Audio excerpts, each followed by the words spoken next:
personas que a lo mejor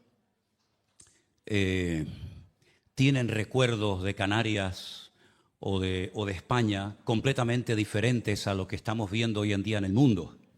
Por mi parte, desde mi humilde opinión, yo nunca había tenido la sensación de ver al mundo tan mal, tan desordenado, como si esto fuera una especie de gran manicomio, un polvorín, que en cualquier momento puede salir todo por los aires como de un tiempo a esta parte. Créanme. Cuando estuvimos, por ejemplo, en el mes de diciembre del año pasado en Israel, yo no conocía a ese país y conozco a ese país como la palma de mi mano. Como dice Elena, es nuestra segunda casa.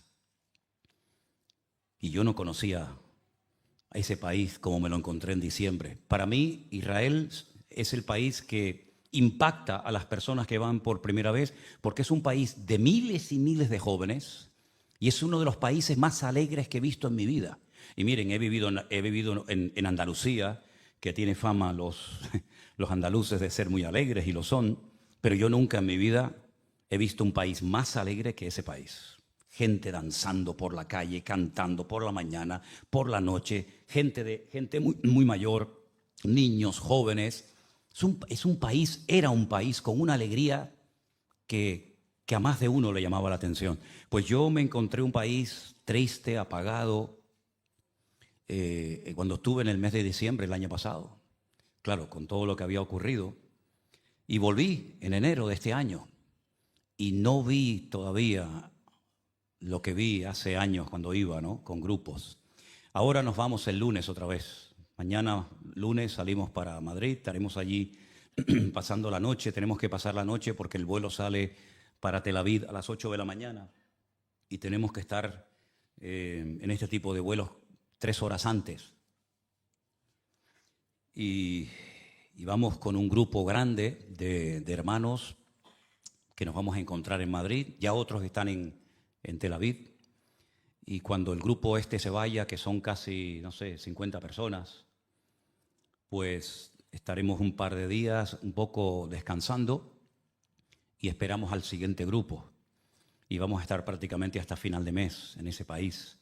Pero ni en lo político, ni en lo social, ni en lo religioso, ni en nada se parece ese país al que yo conocí hace años, que me llamó tanto la atención, y a todo el mundo que hemos llevado, y hablamos ya de miles de gente que hemos llevado a Israel, siempre impacta. Yo recuerdo que mi infancia en Venezuela fue una infancia maravillosa.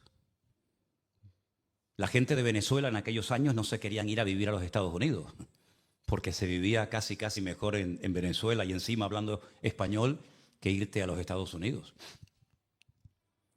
Mis bisabuelos y mis abuelos se fueron a Cuba, huyendo de la guerra civil, de la posguerra, del hambre, de la miseria. Otros de mis familiares después se fueron a Venezuela, otros a Argentina. Y eran países que ofrecían una esperanza. Eran como, permítame que ponga este ejemplo, como Egipto en la Biblia, ¿no? Saben que cuando había miseria, cuando había pobreza, cuando había escasez de alimentos, cuando no había lluvia, siempre la gente iba a Egipto y siempre había una oportunidad, ¿no? Independientemente de todo lo que representa espiritualmente Egipto, en Egipto siempre había agua, siempre había trabajo, siempre se podía empezar una vida nueva. Pues esos países, hasta el otro día, como quien dice, eran eso. La gente iba. ¿Cuántos canarios fueron a Venezuela, a Cuba, verdad? ¿Y cuántos hijos de esos que fueron a Venezuela después han vuelto, hijos y nietos, verdad? Y uno mira ahora a esos países, por ejemplo, Venezuela, Cuba, el mismo Chile, Argentina, ahora Colombia, lamentablemente, y tantas naciones de la tierra que uno dice, Señor, ¿qué es lo que ha pasado? ¿Qué es lo que ha pasado?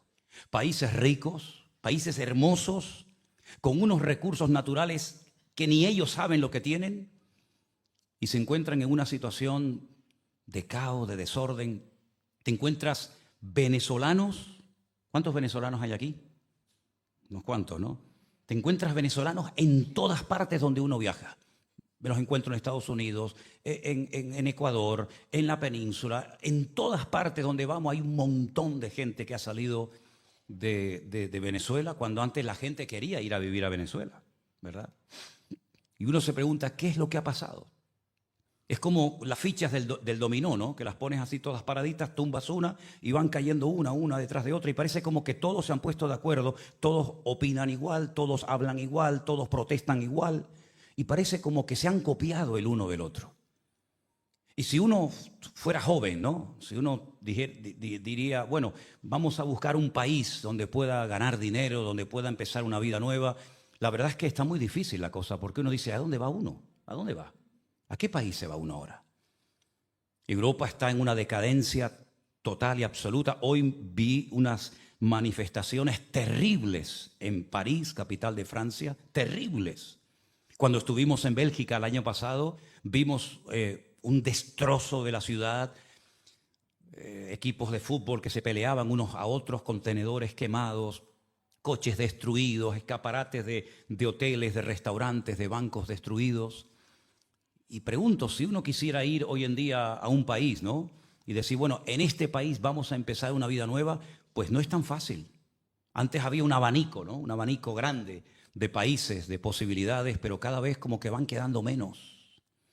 Y uno tiene que tener una visión espiritual, porque todo lo que estamos viendo no se puede entender, no se puede razonar. ¿Cómo es posible que, por ejemplo, en los Estados Unidos, un país que para muchos ha sido el paraíso terrenal, ¿no? El sueño de ir a América, ¿no? El sueño americano, ¿verdad? ¿Cómo es posible que, por ejemplo, en las universidades de lujo, porque en Estados Unidos no es gratis estudiar en una universidad, y mucho menos en las que estamos viendo últimamente en televisión, ¿cómo es posible que esos muchachos que van a ser los futuros jueces, abogados, arquitectos, médicos, políticos, etcétera, cómo es posible que sean capaces de perder un curso ante las amenazas de decir, si no entran a clase, si no suspenden las manifestaciones, les suspendemos el curso? ¿Cómo es posible que se la jueguen miles de muchachos, miles de jóvenes, por una causa que a ellos les queda tan lejana? Y cuando hablas con muchos de ellos y les haces 3 o 4 preguntas, te das cuenta de que no tienen ni idea. Creo que comenté aquí un día que estaba un día en la plaza de Tomé Cano y se me acercó un muchacho con una revista y en la revista había una bandera de Palestina y el muchacho iba pidiendo dinero. Y cuando yo le pregunté para qué era esa revista, él me dice, bueno, para apoyar la causa palestina. Y entonces le dije, ¿y cómo se llama el líder político de la autoridad palestina? Dice, no sé. Digo, ¿no sabes cómo se llama el líder de la autoridad palestina? ¿Y cuáles son los 2 partidos políticos mayoritarios en la franja de Palestina? Dice, bueno, hay uno que creo se llama Hamás, pero el otro no me acuerdo. ¿Has estado alguna vez allí? ¿Conoces a palestinos? ¿Conoces a judíos? Dice, no, a ninguno. Digo, ¿y este dinero que vas a recoger con esta revista lo vas a mandar para allá? Dice, no, no puedo. Digo, ¿por qué? Dice, porque es para hacer más revistas. ¿Cómo? Para hacer más revistas y lo que quede de limpio de la venta de las revistas, ¿para quién es? ¿Para ti? ¿Para tu bolsillo? Es tremendo, ¿no? Cuando salían por las calles algunos periodistas le decían, oye, ese grito que ya se ha extendido como una especie de cortina, ¿no? Una especie de humo, desde el río hasta el mar, Palestina libre. Cuando le preguntaban a mucha de esa gente, cuando hablan ustedes desde el río hasta el mar, ¿a qué río se refieren y a qué mar se refieren? Oye, es increíble, y esto no lo han hecho cristianos, ni mucho menos, lo han hecho periodistas seculares, y se llevaban las manos a la cabeza cuando decían, bueno, será pues desde el mar Caspio o desde el mar Negro hasta... Y no sabían a qué río se referían. Sí, Israel no tiene ni 90 kilómetros de ancho. Y hay un río que es la división natural entre Jordania e Israel, y el río se llama el río Jordán. Y el mar al que se refieren, porque es como decir de extremo a extremo, es el mar Mediterráneo, no el mar Caspio, no el mar Cantábrico, no el mar Caribe, es el mar Mediterráneo. Si se grita que tiene que ser libre desde el río hasta el mar, ¿qué pasa con los 15 millones de habitantes que hay allá adentro? Porque solamente un 20% de los que viven en territorio o en suelo de Israel, solamente un 20% son, vamos a decir, palestinos. ¿Qué pasa con el 80% restante? Bueno, ahí entran judíos, drusos, beduinos, las minorías, pero bueno, estamos hablando de un 80% de una población de 13, 14 millones de habitantes, le quitas un 20%, estamos hablando de millones y millones de personas que son niños, ancianos, familias, jóvenes de derecha, de izquierda, homosexuales, religiosos, evangélicos, ateos. ¿Qué van a hacer ustedes? ¿Qué pretenden hacer con el 80% de la población que no son palestinos? Habrá que matarlos a todos. Porque si no quieren que la gente viva ahí, como dijo Jordania hace muchos años, los tiraremos al mar. Los vamos empujando, empujando y empujando, los tiramos al mar, que se ahoguen todos. Estamos hablando de millones de personas y entonces ya nos podemos apropiar de un nuevo territorio. Entonces están reclamando y están hablando de un genocidio y matar a millones de personas. ¿Qué es? ¿Un favor a la humanidad? ¿Un acto de misericordia o de altruismo que tenemos que aceptar y decir amén y sí, guana, porque es lo que está de moda hoy en día? ¿O tenemos que decir, espera un momento? Es decir, juzgamos a los que matan y ustedes quieren hacer exactamente lo mismo o peor. No tenemos ninguna autoridad moral ni espiritual de pedirle a alguien que haga algo que yo no estoy dispuesto a hacer. Entonces, cuando uno va a la Biblia uno busca respuestas a todo este caos y a este mundo enfermo, que lo mires por donde lo mires. Y otra cosa que quiero decirle antes que se me pase, antes que me olvide, es que ahora está el foco del mundo en un punto. Pero permítame decirles que en este momento hay 25 países en guerra, 25 conflictos en diferentes partes del mundo. Pienso, por ejemplo, en el continente africano, que nadie habla de él. Y todos los días mueren miles de personas. Hace unos meses mataron a miles de cristianos como tú y como yo. Y nadie dijo nada. Nadie salió a las calles a protestar diciendo, ¿pero qué estáis haciendo? ¿Qué están haciendo ustedes? Tribus contra tribus, ahora sube este y mata al otro, y cuando sube el otro mata al siguiente. Y nadie habla de África. Y me acuerdo que había hace unos meses atrás que todos los días en la televisión salían noticias de lo que está pasando, por ejemplo, en Ucrania. Pocas cosas salen ya hoy en día de Ucrania, ¿sí o no? Y estamos viendo cómo está centrándose todo en un lugar y nos olvidamos de que detrás de todo esto hay una connotación y una lectura espiritual que lamentablemente pocos o nadie está haciendo. Porque claro, si invitan a un periodista, a un político, a un sociólogo, a un antropólogo, a una tertulia, pues hombre, tienen tema de conversación para hablar de lo que quieran. Pero ¿quién explica espiritualmente este trasfondo de lo que está ocurriendo? Nadie. Porque la mayoría de los que opinan, la mayoría de los que tienen una cierta influencia y son invitados a esos canales de televisión, la mayoría de ellos son ateos. Y no tienen ni idea de lo que dice Dios, ni tienen ni idea de lo que dice la Biblia, no tienen ni idea de lo que está pasando espiritualmente hablando. Y no se olviden que en esas partes del mundo, todo el mundo cree en algo. Es como en África. En África prácticamente no encuentras ateos. Y sé lo que te digo porque nosotros hemos ido a trabajar a África. Y en África todo el mundo cree en algo. O en el sol, o en la luna, en los demonios, en Dios, en los ángeles. Todo el mundo cree en algo. Y en Oriente Medio todo el mundo tiene su religión. Unos saben cuál es y los otros también. Luego, no podemos sacar el tema religioso o espiritual de todo esto porque entonces no vamos a entender absolutamente nada. Yo estaba leyendo en estos días, y sigo leyendo el libro de Samuel, que para mí es un libro extraordinario. Y en el capítulo 14 se relata una historia que espero que tengan paciencia para poder escucharla. Y la historia dice lo siguiente, 1 Samuel capítulo 14, verso 1. Aconteció un día, ahí tienen la lectura si quieren seguirla conmigo, que Jonatán, el hijo de Saúl, le dijo a su criado que le traía las armas, ven y pasemos a la guarnición de los filisteos que está de aquel lado. Y no lo hizo saber a su padre. Recuerden que Jonatán no era el rey de Israel en aquel momento. Jonatán era el hijo del rey. ¿El rey cómo se llamaba? Saúl. Y Jonatán sería el heredero, el príncipe, ¿no? Saúl se hallaba al extremo de Gabaá, debajo de un granado que hay en Migrón, y la gente que estaba con él eran como 600 hombres. Y Ahías, el hijo de Ahitob, que era el hermano de Icabod, hijo de Fines, hijo de Elí, sacerdote de Dios en Shilo, llevaba el efod y no sabía el pueblo que Jonatán se hubiese ido. Fue algo que hizo en secreto. Vamos a ver qué es lo que hace este hombre. Y entre los desfiladeros por donde Jonatán procuraba pasar a la guarnición de los filisteos, había un peñasco agudo de un lado y del otro lado. El uno se llamaba Boses y el otro Sene. Y uno de los peñascos estaba situado al norte, hacia Micmas, y el otro hacia el sur, hacia Gabaá. Es tremendamente interesante cuando estás en Israel y comienzas a leer esto y te das cuenta, efectivamente, que todo está exactamente igual como dice la Biblia. Este peñasco aquí, aquella montaña allá, el valle en medio. Uno tiene que hacer aquí un esfuerzo de imaginación, pero estando allí, ya te digo, es una maravilla porque allí ves la Biblia, aquí la lees, allí la ves.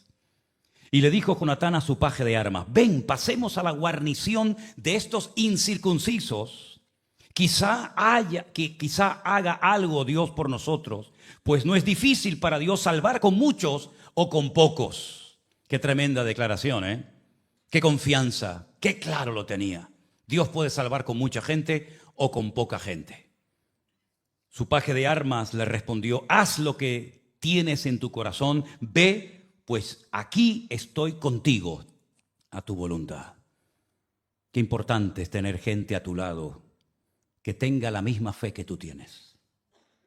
Y qué tragedia rodearte y convivir con una persona que no tiene tu fe ni cree en tu Dios. Es una maravilla cuando te despiertas por la mañana y la mujer que está durmiendo a tu lado, sabes que cree en el mismo Dios que tú tienes y pueden orar juntos al mismo Dios y leer la misma Biblia. Y en un momento determinado decir: oye, mira lo que leí, mira lo que descubrí. O ella te lo dice a ti. O vas a la sala y hablas con una de tus hijas o de tus hijos. Pero qué triste tiene que ser levantarte por la mañana, estar un tiempito a solas en oración, después de escuchar el devocional de un pastor que tiene un devocional todos los días de lunes a viernes a las 9 de la mañana, y querer ir a él o a ella, decirle: oye, ¿viste lo que dijo? ¿Viste el versículo? Y no puedes decirle nada, porque te va a decir: déjame en paz, por favor. Tu Dios y con tu iglesia, tu pastor y tu religión. Me parece que estás enamorada de ese hombre. Claro, el carnal, ¿cómo habla? ¿Cómo hablan los carnales, hermano? Como los carnales. ¿Y cómo piensa un carnal? Como piensan todos los carnales del mundo, ¿verdad? Pero qué bonito cuando le dice Jonatán: oye, ¿sabes una cosa? Allí están los filisteos, son miles y miles, están armados hasta los dientes. Pero quién sabe si el Señor nos usa a nosotros en este momento para derrotarlos. Vamos a probar, vamos a subir estos peñascos, vamos a jugarnos la vida y hacerles frente, a ver si Dios nos usa. ¿Vienes conmigo o qué? Y le dice el paje de armas: yo estoy contigo, aquí estoy contigo, cuenta conmigo. Tienes que rodearte de ese tipo de gente, amén, hermano. Tienes que rodearte de esa gente fiel. No abundan, pero si lo encuentras, no lo sueltes. Dijo entonces Jonatán: vamos a pasar a esos hombres y nos mostraremos a ellos. Y si nos dicen, mira la prueba que va a poner, espero que la entiendas bien: esperad hasta que lleguemos a vosotros, entonces nos estaremos en nuestro lugar y no subiremos a ellos. Mas si nos dijeren: subid, subid a nosotros, entonces subiremos, porque Dios los ha entregado en nuestra mano, y esto nos será por señal. ¿Entienden, no? Allí están los filisteos armados hasta los dientes en la montaña. Jonatán y el paje de armas están aquí y le vamos a decir: hola, aquí estamos. Si ellos nos dicen: esperen, esperen, vamos a bajar a ver qué es lo que quieren ustedes, Dios no nos va a ayudar en esta empresa. Dios no nos está abriendo las puertas. Pero si alguno de ellos nos dicen: esperen, suban, suban, vengan a hablar con nosotros, prepárate, porque Dios los va a entregar en nuestras manos. Dice: esto será para nosotros una señal, una demostración de que el Señor está en este negocio. Se mostraron pues ambos a la guarnición de los filisteos, y los filisteos dijeron: he aquí los hebreos que salen de las cavernas donde se habían escondido. Y los hombres de la guarnición le respondieron a Jonatán y a su paje de armas: subid, subid a nosotros y os haremos saber una cosa. Entonces Jonatán le dijo a su paje de armas: escucha, sube tras de mí, porque Dios los ha entregado en manos de Israel. 2 contra miles. 2 contra miles de soldados que odiaban al pueblo de Israel. Jonatán subió trepando con sus manos y con sus pies, y tras él su paje de armas. Y los que caían delante de Jonatán, su paje de armas que iba tras de él los remataba. ¿Qué te parece? Aprender a trabajar en equipo, aunque seamos pocos, pero unidos en un mismo sentir, ¿verdad? Y trabajando unidos. Lo que se me escape a mí, termínalo tú. Y fue esta primera matanza que hicieron Jonatán y su paje de armas como 20 hombres en el espacio de una media yeguada de tierra. ¿Y saben lo que pasó? Que hubo pánico en el campamento y por el campo, y entre toda la gente de la guarnición, los que habían ido a merodear, también ellos tuvieron pánico, y la tierra tembló, pues hubo gran consternación. Dios comenzó a obrar de tal manera que dice la Biblia, si lo siguen leyendo, que empezaron a pelear los unos contra los otros. Ellos hicieron una parte. Ellos abrieron brecha en el mundo espiritual, pero el resto lo hizo el Señor. Comenzaron los filisteos a correr con pánico, muertos de miedo, a hacerse daño, a herirse, a matarse unos a otros. Porque en eso que estaban haciendo ellos, estaba Dios acompañándolos. Bueno, dice la Biblia en el verso 16 que los centinelas, los que estaban de guardia por parte de Saúl, vieron desde Gabaá de Benjamín cómo la multitud estaba turbada e iban de un lado de otro y era deshecha. Entonces Saúl le dijo al pueblo: pasad revista, ved quién se haya ido de los nuestros. Pasaron revista y aquí que faltaba Jonatán y su paje de armas. Viendo los resultados en el campo del enemigo, Saúl dijo: bueno, venga, vamos a aprovechar, pasemos revista y vamos a atacar a estos hombres.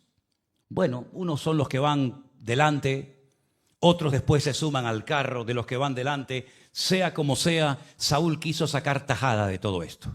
Saúl dijo: bueno, parece que hay una consternación, que hay un desorden, que hay un caos en el campamento de los filisteos, de los enemigos. Vamos y vamos a aprovechar, como dice el refrán, a río revuelto, ganancia de pescadores. Y resulta que van ellos también al ataque, pero este hombre, que nunca fue un hombre espiritual, repito, nunca Saúl fue un hombre espiritual, un hombre consagrado, un hombre sincero, obediente a Dios, nunca lo fue, aunque era el rey de Israel y tuvo muchas oportunidades para convertirse poco a poco en un hombre de Dios, las desaprovechó todas, y resulta que no se le ocurre otra cosa que decir lo siguiente. Mira lo que dice en el verso 24.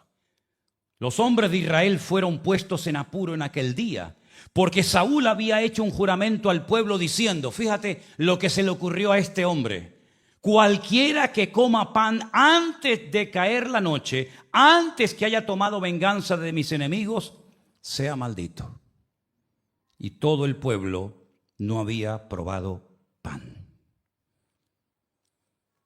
Claro, tú vas a la guerra, estás horas y horas y horas peleando sin comer, sin reponer fuerza, sin poder beber agua, porque no se le ocurre otra cosa que decir, bueno, el que coma o beba algo antes de que yo haya tomado venganza de mis enemigos, antes de que llegue la caída del sol, sea maldito. La gente cogió miedo y la gente lo comenzó a pasar mal. Pero Jonatán, que no estaba cuando su padre dio esa palabra totalmente fuera de orden, que no venía a cuento para nada, resulta que él entra en un bosque.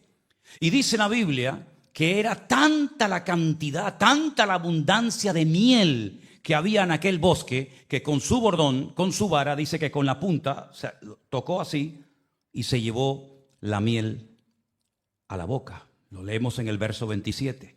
Jonatán no había oído cuando su padre había juramentado al pueblo y alargó la punta de una vara que traía en su mano, la mojó en un panal de miel y llevó su mano a la boca y fueron aclarados sus ojos. Entonces uno del pueblo le dijo: tu padre ha hecho jurar solemnemente al pueblo, diciendo: maldito sea el hombre que tome hoy alimento. ¿Y qué dice? Y el pueblo desfallecía. Un tirano, un carnal, amargándole la vida a la gente. Jonatán y su paje de armas, que ni siquiera la Biblia dice cómo se llamaba, creyendo en el Señor, se la jugaron. Estuvieron dispuestos a perder la vida con tal de que el Señor en un momento determinado los usara y los sorprendiera. Y así fue. Dos personas se enfrentan contra todo un ejército y lo ponen patas arriba al enemigo. Y ahora resulta que este hombre, sabiendo que el Señor está obrando, hace un juramento totalmente fuera de lugar y compromete la vida física de su pueblo. Y dice que el pueblo desfallecía, el pueblo se moría de hambre. Cuando le dan esta noticia a su hijo, a Jonatán, él dice una palabra tremenda. Jonatán respondió, dijo: mi padre ha perturbado el país.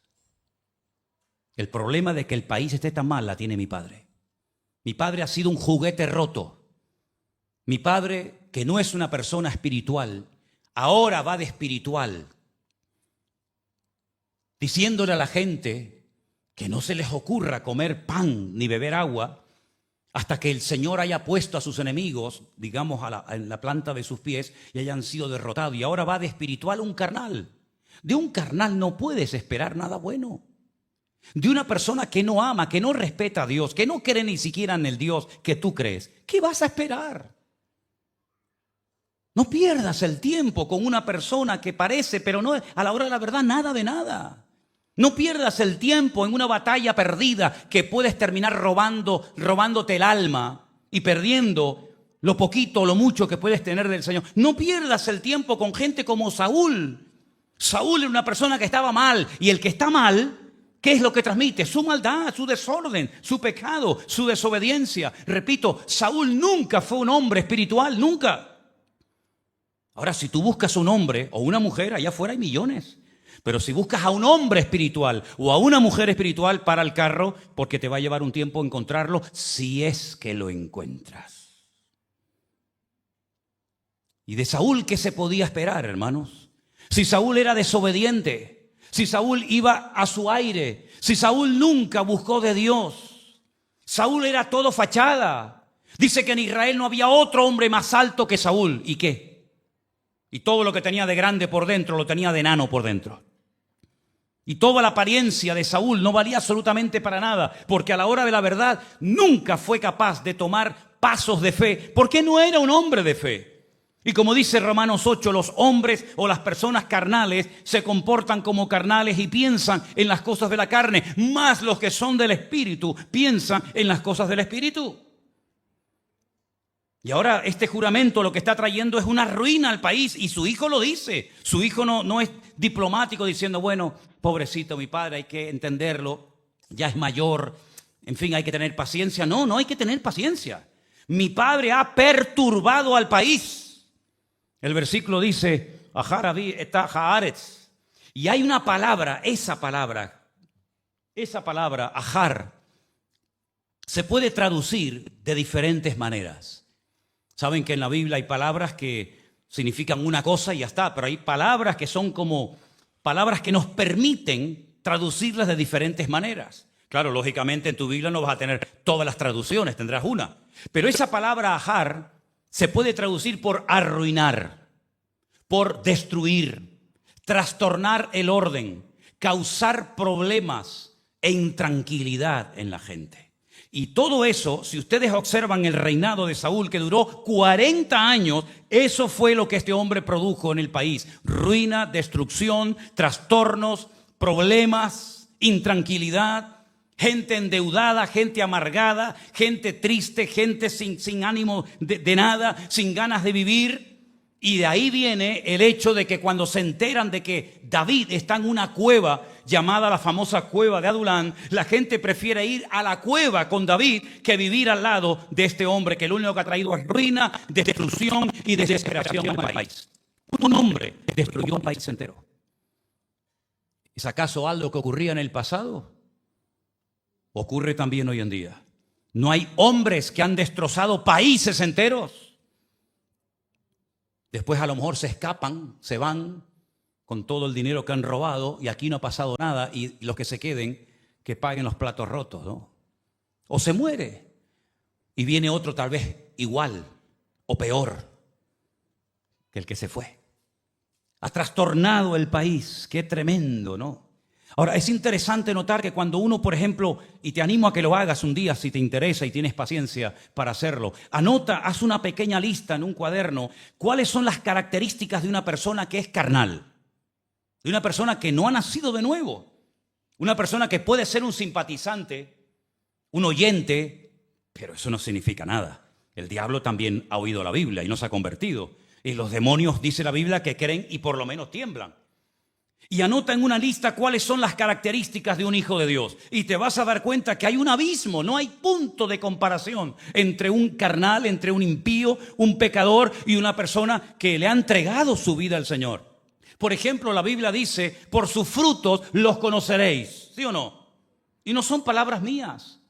Es una forma de identificar, de discernir si lo que estás viendo es de Dios o no es de Dios, aunque parece que tiene apariencia de piedad, pero no tiene nada que ver con el corazón de Dios, ¿verdad? Por sus frutos los conoceréis. ¿Cuál es el fruto que tiene que dar un creyente? Uno que dice que es creyente. Bueno, ahí está en la Biblia. Gálatas 5, 22 y 23. Amor, gozo, paz, paciencia, benignidad, fe, mansedumbre, templanza. Ahí están los frutos. Ahí están las características. Si lees, por ejemplo, el Sermón del Monte, Mateo 4, 5 y 6, una de las bienaventuranzas dice, bienaventurados los pacificadores. ¿Por qué? Porque ellos serán llamados hijos de Dios. Un hijo de Dios no trae ruina. Un hijo de Dios no trae división. Un hijo de Dios no viene a dividir, a enfrentar a los hermanos. Un hijo de Dios no viene a hacerle la guerra a nadie. Un hijo de Dios viene a traer paz. Porque los pacificadores tienen que ser hijos de Dios y los hijos de Dios tienen que producir y transmitir paz a la gente que les rodea y el lugar donde viven. ¿Cuántos dicen amén? Entonces es muy importante ver que, por ejemplo, Saúl nunca dio ningún tipo de fruto positivo, digamos, sino más bien todo lo contrario. Fue una persona que trajo, como dice Jonatán, ha perturbado al país. Pero lo peor no es solamente lo que hacía Saúl. Para mí más triste es que había gente que apoyaba a Saúl y seguían a Saúl. Porque cuando usted ve en un lugar desorden, cuando usted ve en un lugar que Cristo no es el centro, cuando usted ve que en un lugar no está la paz del Señor, el Señor no es el protagonista y usted está en ese lugar, usted está siendo copartícipe de apoyar también el desorden que se predica o se enseña en esa congregación o en ese lugar. No solamente es el que lo hace, sino también el que lo apoya, el que se calla la boca. Y el que no reclama, y el que no protesta, y el que no dice nada en contra de la injusticia, de la manipulación, de la mentira, del engaño, del abuso de poder, etcétera, etcétera. Y dice la Biblia que había gente que iba a la guerra, iba al campo de batalla con Saúl, pero dice, iban temblando. Porque este hombre no transmitía seguridad a nadie, ni él tenía seguridad de sí mismo. ¿Qué seguridad va a transmitir a los demás? ¿Qué seguridad va a transmitir Saúl? Si cuando le dicen que hay uno solo, no son 1000 ni 20,000, sino uno solo que está desafiando al pueblo de Israel, es incapaz de salir de su carpa, de su tienda de campaña, a ver por lo menos de quién se trata. Le tienen que informar, no, es que hay ahí un gigante, un tal Goliat, que está desafiando al pueblo y él está allí escondido como una rata acorralada. Y cuando se entera de que hay un jovencito, que en este caso es David, que quiere ir a pelear contra Goliat, le dice, bueno, pero espérate, vamos a hacer una cosa. Mi armadura, póngansela a él. ¿Pero qué armadura ni sana armadura? Si no te sirve a ti la armadura, le va a servir a otro.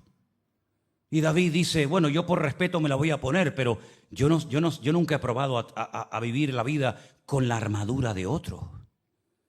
Yo me defiendo con mi onda, yo me defiendo en el nombre de mi Dios. Y si es un león, o si es un oso, o es un gigante, me da igual porque no voy en mi propia fuerza, voy en el nombre, sobre todo nombre, el nombre de mi Dios. Yo para qué quiero este escudo si no te sirve ni a ti. Y además me queda grande, porque está hecho a tu medida y no a mi medida. Y no es la armadura la que se tiene que adaptar al soldado, es el soldado el que se tiene que adaptar a lo que Dios tiene para su vida. ¿Qué va a transmitir Saúl? Si dice Jonatán, tú has perturbado al país.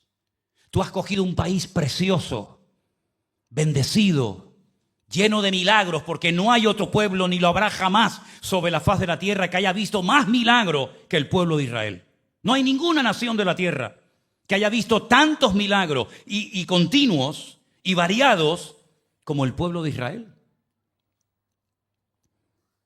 Por lo tanto, mis queridos hermanos, hay que tener memoria, pero memoria para lo bueno, no memoria para lo malo.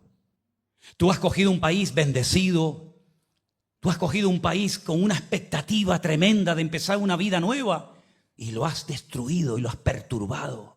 Y es como cuando hay agua cristalina y de repente metes la mano y mueves hacia el fondo y sale todo el barro, ¿no? Todo lo que hay en el fondo y se enturbia el agua. Eso es lo que tú has hecho. Tú has enturbiado y estropeado a un país precioso.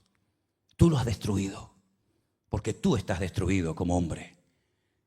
Y Dios te ha desechado. Incluso al profeta Samuel le dijo, ya no ores por él, porque ya le da igual que oren o que no oren.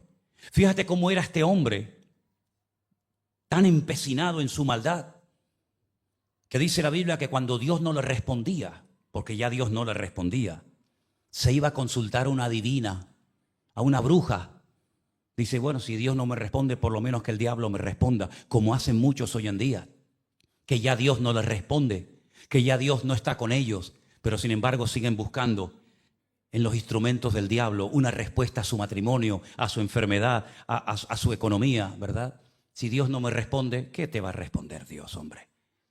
Si solamente por el hecho de tener vida tenías que ser una persona tremendamente agradecida y estás todo el día viendo los defectos de los demás y te olvidas de verte los tuyos propios. Saúl, cuando el profeta Samuel lo confronta y le dice, ¿pero esto qué es? ¿Esto qué es? Te hemos dicho que no cojas nada del enemigo. Y él dice, no, yo no he cogido nada. No, yo no. Ah, no. ¿Quién lo ha hecho entonces? El pueblo. ¿Se acuerdan de esta historia? El pueblo ha sido, yo no he sido. Pues mira, si ha sido el pueblo, tú eres peor que ellos, porque tú eres el rey y no te has enterado, o sí te has enterado y ahora le estás echando la culpa a los demás, que es lo que hace el cobarde. El cobarde siempre le echa la culpa a los demás de sus errores. No, yo no tengo la culpa, ese fue Dios, no, ese fue mi marido, ese fue el gobierno, ese fue el diablo. Siempre alguien culpable, pero nunca te para. Como por ejemplo David dijo, yo he pecado. Yo no le voy a echar la culpa a la vecina, ni le voy a echar la culpa al clima. No, yo he pecado, yo he metido la pata, yo he hecho lo que no tenía que haber hecho nunca. Y soy digno de muerte. Y pidió perdón a Dios y Dios lo perdonó. Pero el cobarde no tiene valor ni siquiera para salvar su alma. Y todo lo que estamos viendo en el mundo es un reflejo de lo que está ocurriendo en el mundo espiritual. El mundo espiritual siempre, pero ahora, en los últimos tiempos, más que nunca, está teniendo una influencia sobre el mundo tremenda. Porque no es normal lo que está pasando, hermano. ¿O ustedes lo ven normal? No es normal que a donde vayas, a donde mires, que no te dan ganas ni de ver las noticias de televisión. Todos son muertos y secuestros y esto y lo otro, y guerra por aquí y guerra por allá. Y esto no ha hecho más que empezar. Porque el Señor Jesucristo dice, oiréis de guerras y de rumores de guerras, y por haberse multiplicado la maldad, el amor de muchos se enfriará. ¿Pero de quién se va a enfriar? ¿De los de la calle? Pues ya están congelados. Los de la calle no son cristianos, ya no están ni siquiera en el libro de la vida. ¿De quién a quién se refiere el Señor cuando dice que el amor de muchos se enfriará? De aquellos que un día tuvieron sus corazones ardiendo para el Señor, pero se enredaron en este mundo, se dejaron envenenar y arrastrar por la corriente de este mundo y se apartaron del Señor y se han convertido en religiosos que cumplen con una serie de ceremonias y de rituales, como Saúl lo hacía. Saúl, cuando por fin ya el pueblo puede comer y se da cuenta de que la gente está tan hambrienta, tan desesperada, que empiezan a matar animales, y ellos no podían comer animales con sangre, pero tenían tanto hambre que dice que se comían la carne y la sangre, y le dicen a Saúl, oye, el pueblo está pecando. ¿Cómo que está pecando? Sí, porque tienen tanta hambre que ni siquiera tienen tiempo para escurrir al animal, sacarle la sangre y luego comerlo. Y entonces dice, bueno, traigan una piedra grande. traigan una piedra enorme y que sacrifiquen los animales encima. Y ahora vas de espiritual. Ahora vas de espiritual, ahora que has hecho pecar al pueblo, ahora que has traído perturbación al pueblo, ahora que has arruinado a toda la nación, ahora te la das de espiritual, que hagamos sacrificios al Señor. Tremendo, ¿verdad? Y la gente está tan ciega que como se te ocurra decir algo que vaya en contra de la norma, te matan. Desde la Segunda Guerra Mundial no se había vuelto a ver en el mundo que se le prohibiera, por ejemplo, por el gran delito, por el terrible crimen de ser de nacionalidad judía o israelita, que se le prohibiera a un maestro de universidad entrar a dar las clases a sus alumnos. Eso no se había visto nunca desde los años 40. Eso yo nunca lo había visto desde que tengo uso de razón. Pero hemos vuelto otra vez a ver ahora. Y ahora están proponiendo en grandes universidades de una élite que son carísimas estudiar en esas universidades. Eso es para ricos. Están diciendo de aquí para allá, en todo caso, sean clases para esta gentuza y de aquí para acá para nosotros que somos los buenos. Y eso ya pasó en España en la época de Franco, cuando se les amenazaba a los cristianos evangélicos que cuando morían no se les iba a dar santa sepultura en los cementerios.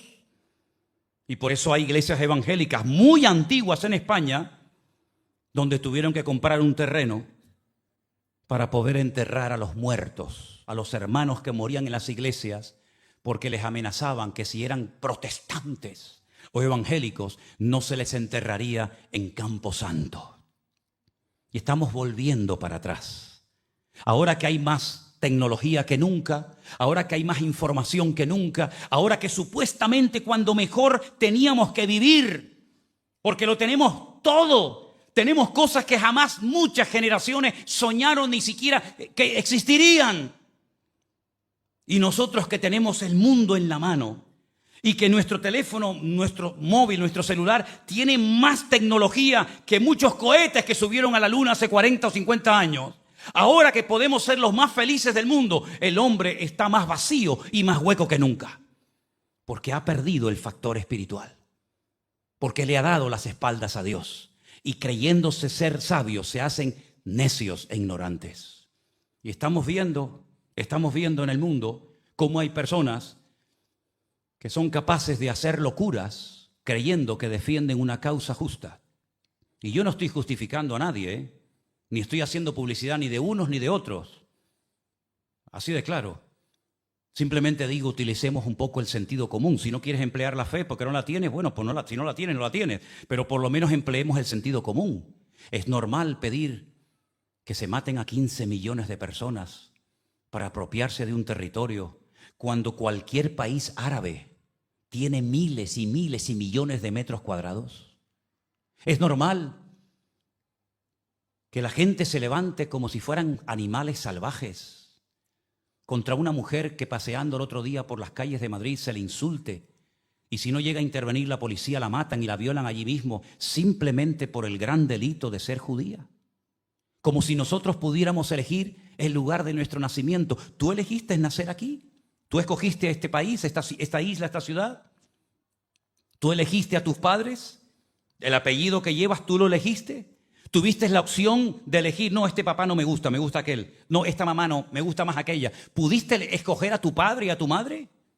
Son detalles que se nos escapan de las manos, como no solamente ese, sino también dónde vamos a morir. ¿Puedes elegir el sitio donde quieres morir? ¿Puedes elegir la enfermedad o la forma como vas a morir? No lo puedes elegir. Es que yo no soy cristiano, es que da igual, yo soy cristiano y no puedo elegir ni el día, ni la hora, ni el lugar, ni la forma como voy a morir. Son cosas que se escapan de nuestro control. Y una persona que ha nacido en Afganistán, o en Marruecos, o en Estados Unidos, o en La Palma, en La Gomera, o en Jerusalén, en Israel, ¿qué culpa tiene una persona de tener una documentación diferente a la nuestra? No, hay que ir a por él, porque es diferente a nosotros. Pero es que esto ya me suena.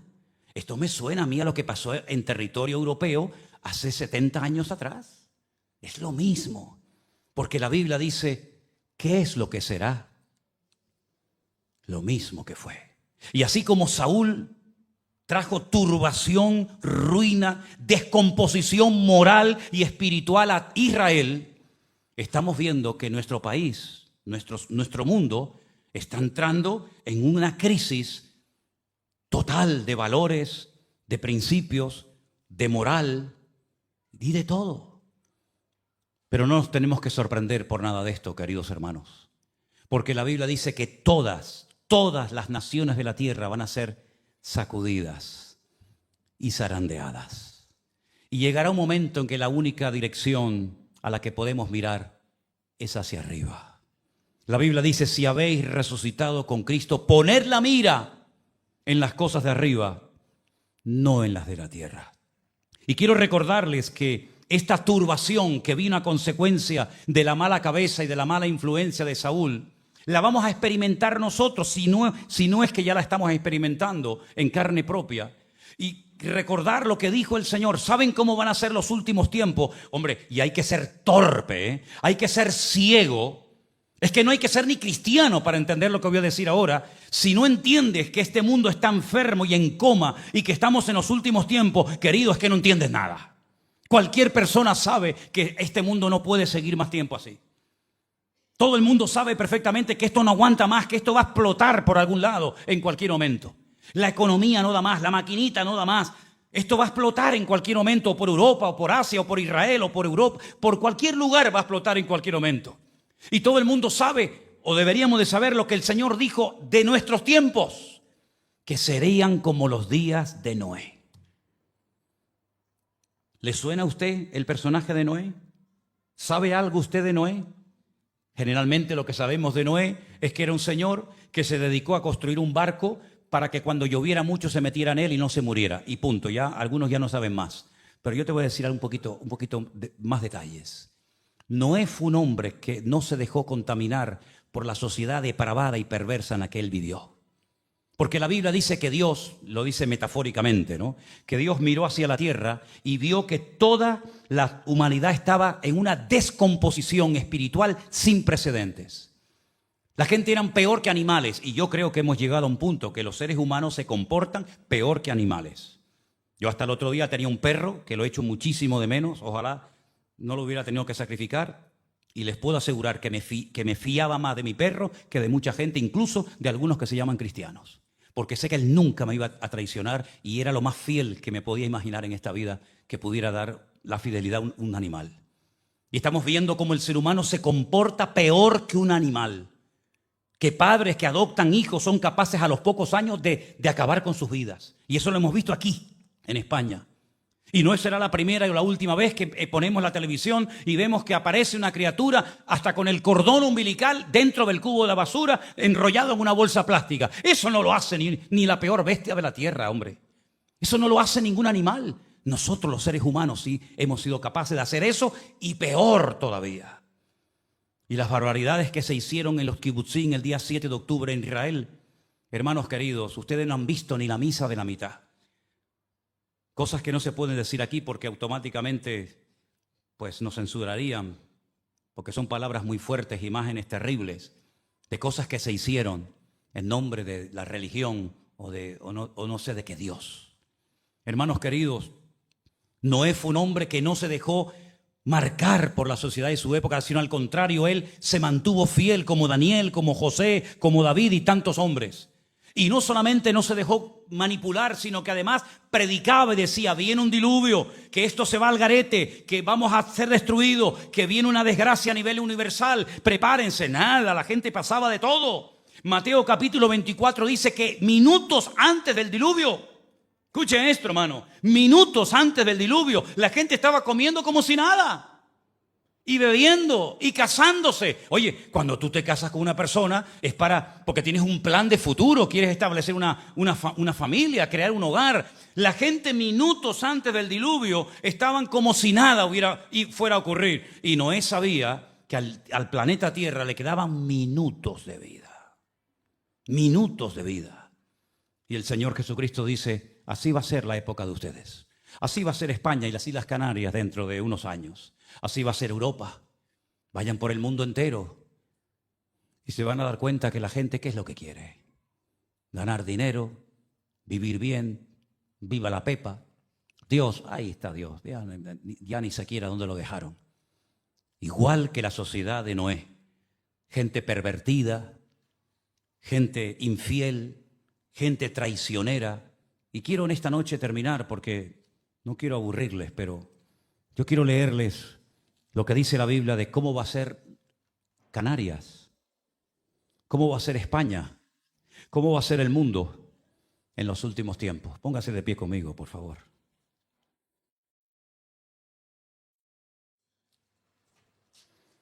Dice la palabra de Dios a través de la pluma del apóstol Pablo lo siguiente, hablando del carácter de los hombres en los últimos tiempos. Y usted piense, analice si lo que estoy leyendo lo está viendo ya, o es algo que usted dice, estos son cuentos de esta gente que siempre está metiendo miedo con el Apocalipsis y con la venida de Cristo, siempre están.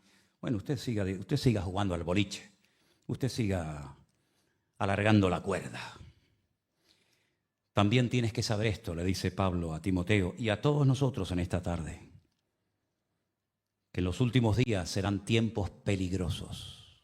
¿Saben? Esta palabra peligroso la estudié en el griego y dice que es la palabra chalepos, que significa tiempos desprovistos de todo principio moral o espiritual. Todo vale. Lo quieres hacer y te gusta, venga, para adelante, da igual. Esos serán los últimos tiempos. Como aquellos griegos que le daban tanta importancia al deporte, al culturismo, al hedonismo. Primero yo y después más yo, ¿no? Aquellos hombres que eran tan cultos, tan filósofos, y después eran unos depravados y unos corruptos terribles. Dice, los últimos tiempos habrá hombres amadores de sí mismos. ¿Qué significa amadores de sí mismos? Egoístas. Si yo estoy bien y aquel se está muriendo, allá él. Esa es la sociedad que viene manifestándose desde el tiempo del COVID. Antes del COVID, la gente era diferente. Yo no sé si ustedes se han dado cuenta. Antes del COVID, había una solidaridad, había algo que se ha perdido. Hoy en día cada uno va a lo suyo. Hay una agresividad en la carretera. Coja el coche, vayas a dar una vuelta por la isla. No se te ocurra decirle nada a alguien. Y estamos en Canarias, vete a la península, dile a alguien, saca con un hacha y te corta ahí. Bueno, y si te vas a otros países ni te cuento. Egoísmo por todas partes, avaros, vanagloriosos. Nunca hemos vivido en una sociedad de tanta vanidad. Miren la televisión, miren los programas que tienen más éxito. ¿A qué se dedican? Gente sin estudio, sin esfuerzo, sin trabajo, sin darle un palo al agua en toda la vida. ¿A qué? Pues ya saben a qué, ¿verdad? Vanagloriosos, soberbios, blasfemos, desobedientes a los padres. Nunca ha habido tanta desobediencia y tanta falta de respeto de los hijos hacia los padres como de unos años a esta parte. Ingratos, impíos, sin afecto natural, le da lo mismo 4 que 40. Implacables, calumniadores, intemperantes, crueles, aborrecedores de lo bueno. ¿Qué es lo que ama la gente? Lo malo, lo prohibido. Aborrecedores de lo bueno, traidores, impetuosos, infatuados, amadores de los deleites más que de Dios. Escucha bien esto es muy fuerte. Tendrán apariencia de piedad, de niño bueno, de mosquita muerta, pero cuidado, negarán la eficacia de ella. Estos son los que se meten en las casas y llevan cautivas a las mujercillas cargadas de pecado, arrastradas por diversas concupiscencias. No le abres tu puerta de la casa a Dios. Sin embargo, después le abres la puerta de tu casa y de tu vida y de tu alma a cualquier mequetrefe, que lo único que quiere es llegar a la meta y después cogerte como la araña y tirarte a un lado y decir, venga, la siguiente, una más, un trofeo más de guerra. Se meten en las casas, siempre están aprendiendo y nunca llegan al conocimiento de la verdad. Y ahí podríamos seguir leyendo la lista de cómo se describe a la perfección, como si fuera un periodista del siglo XXI, Pablo diciendo, así va a ser la gente en España, en Europa, en América, en el mundo entero, en los últimos tiempos. Y aquí estamos tú y yo, hermanos. Podríamos haber nacido en otra época de la historia, más espiritual, más respetuosa, más recatada, pero no, Dios ha decidido que vivamos en esta época de la historia. Y estamos viendo cómo están perturbando y rompiendo naciones enteras. Países enteros. España va cuesta abajo y sin frenos. Y este señor que está ahí sentado se cree que puede hacer lo que le da la gana y no pasa nada. Pero llegará el momento en el que Dios diga basta. Y va a ser pronto, hermanos. Y tenemos que estar preparados como hijos de Dios para no dejarnos manipular por nada ni por nadie. Si nos llaman locos, si nos llaman fanáticos. Hace poco le dije a una persona, cuando vengas a hablar conmigo, no me vengas con ese escote que te llega a la rodilla. A mí se me respeta y este lugar se respeta. ¡Oh! Se fue ofendida, muy ofendida porque el pastor no tiene amor. Y le dijo, no. ¿Saben, hermanos queridos? Nosotros como cristianos tenemos que tener criterio propio y personalidad. Si alguien no quiere cambiar, no cambies, hijo, pero no me vengas a cambiar a mí, porque yo sé en quién he creído y yo sé lo que Dios ha hecho en mi vida y Dios no me tiene que demostrar nada, porque con lo que ha hecho Dios en mi vida me sobra, porque la vida a quien se la debo es a Dios y no a ti. Cierra tus ojos ahí donde estás y en esta tarde piensa en esto. Piensa en esto, ¿eh?